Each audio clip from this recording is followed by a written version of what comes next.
મિત્રો Nifty sideways છે, એને સાઈડમાં મૂકો. આ બિટકોઇનનું મોમેન્ટમ જુઓ. સવારે આપણે રેન્જ આઈડેન્ટિફાઈ કરી હતી, આપણું ડાઉન સાઇડનો ટ્રેડ એક્ટિવ થયો, 130 પોઈન્ટ સમથિંગનું મોમેન્ટમ આવ્યું, પછી 300 પોઈન્ટનો આપણો સ્ટોપ લોસ હિટ થયો. સ્ટોપ લોસ હિટ થયો એ પણ અપડેટ કર્યું હતું. પછી લખ્યું હતું કે 17,400નું ગુડ લેવલ છે ઉપર, 1,17,400નું લેવલ બ્રેકઆઉટ થતાં એક સરસ મજાનું મોમેન્ટમ. ઇવન આજે સ્વિંગ હતો ત્યાં એવો પણ મેસેજ તમને અપડેટ કર્યો હતો કે આ સ્વિંગ સુધી તો આવવું જ જોઈએ. તમે અહીંયા જોશો ને તો તમને મેસેજ જોવા મળી જશે કે 1,17,920 તો આવવું જોઈએ. લેટ સી, 1,17,920 આવ્યું અને એની ઉપર પણ એક શાનદાર મોમેન્ટમ જોવા મળ્યું.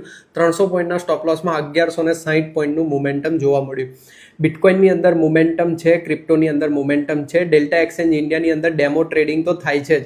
તો એટલીસ્ટ પ્રેક્ટિસ કરી શકીએ છીએ જ્યાં સુધી નિફ્ટી સાઇડવેઝ રહે છે ત્યાં સુધી. તો એકાઉન્ટ ઓપન કરવાની લિંક તમને બાયોમાં મળશે. એકાઉન્ટ ઓપન કરી શકો છો અને પહેલાં ડેમો ટ્રેડિંગ કરવાનું છે 1 મહિના સુધી.